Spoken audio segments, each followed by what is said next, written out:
In this video we'll be looking at the toString method. It's a method that gives us the string representation of an object, which is very handy if we want to print an object on standard out, for example, through system out println. It has very strong ties to the Java language, as we'll see in a minute. Okay, let's start out with this course class. This class will represent any course with both a name and a boolean indicating if it's an online class or not.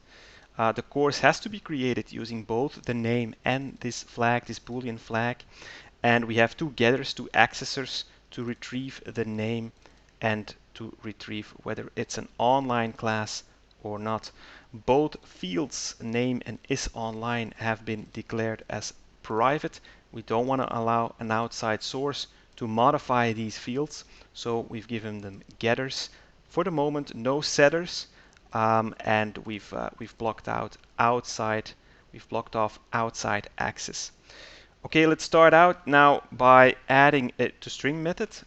So I'm going to have to declare a public string toString, a public method that returns a string which is called toString, and it has no parameters. If I declare it like this, then I'm following the convention, so to speak, of the toString method.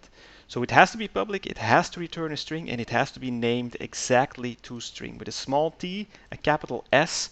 That's mandatory. I have to use this exact name and no parameters. For now, I'm just returning the empty string, which isn't very useful, but this is the least that I need to implement a toString method in this course class.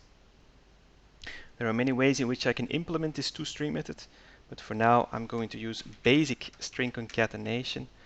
I'm going to add this label here, the name, followed by another label, online, and then I'm going to check if it's online. I'm going to concatenate or I'm going to append this yes, and else it will be a no. Like this, basic string concatenation, the name followed by the isOnline shown as yes or no. Okay, let's give this a try. I've got this main method. I've got two courses, a Java course, which is an online course, and an HTML course, which is not online. I can print these, so let's print. I'm going to say course, followed by the actual string representation of this Java course. Let's try it out. So I'm seeing course, colon, and then name is Java, online is yes, because it's true. Let's add the HTML course. I'm going to remove this explicit call to toString. Let's see what happens. And there you go. HTML, online, no. This works just as well. So the toString method can be called explicitly by using this dot notation here, Java course dot toString. I'm just calling a method as I would call any method. But when I'm doing a string concatenation, it can be called automatically or implicitly by the Java compiler. So in this case, the Java compiler can see that I'm actually trying to append something to a string. This is an object, any object.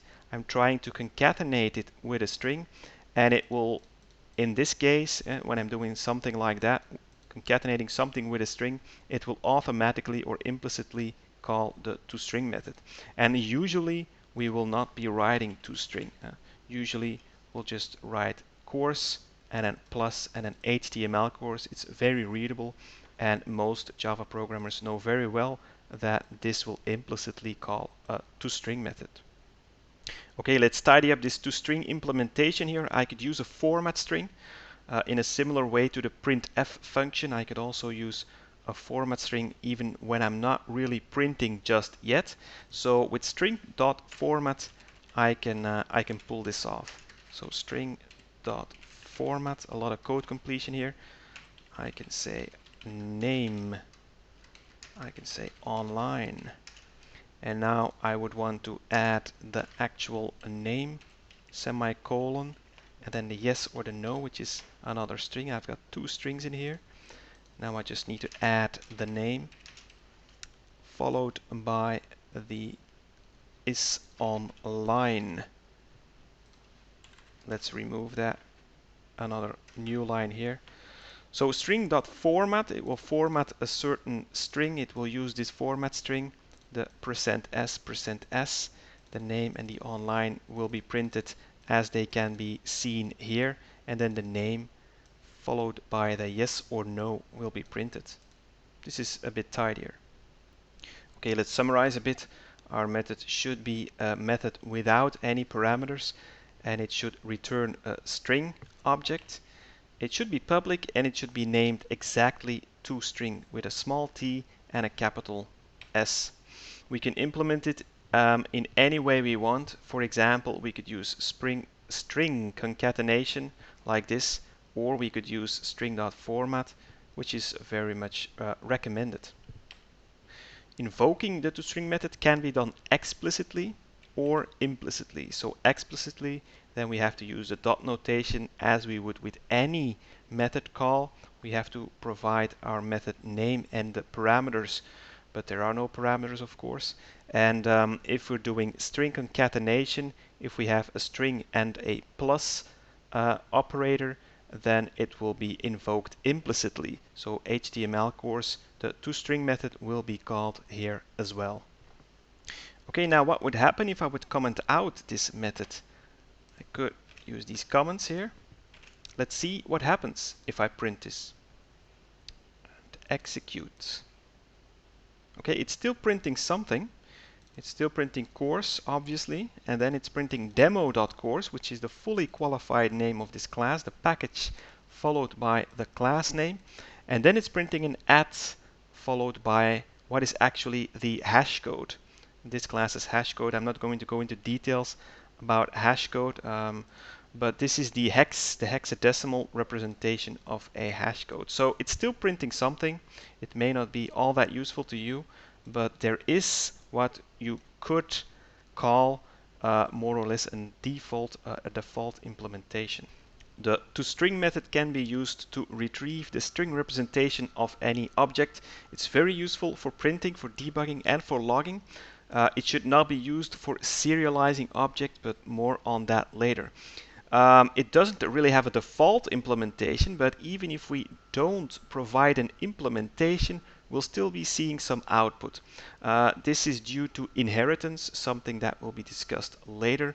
But actually we're inheriting the toString implementation of the object class, of which we're implicitly extending. But for now, you should know that even if I don't provide an implementation, I'll still be seeing some default output, so to speak. It has very strong ties to the Java language, the toString method. When the compiler detects a string followed by a plus, followed by any object, it will know to call the toString method on that object. So that's very tied into the language.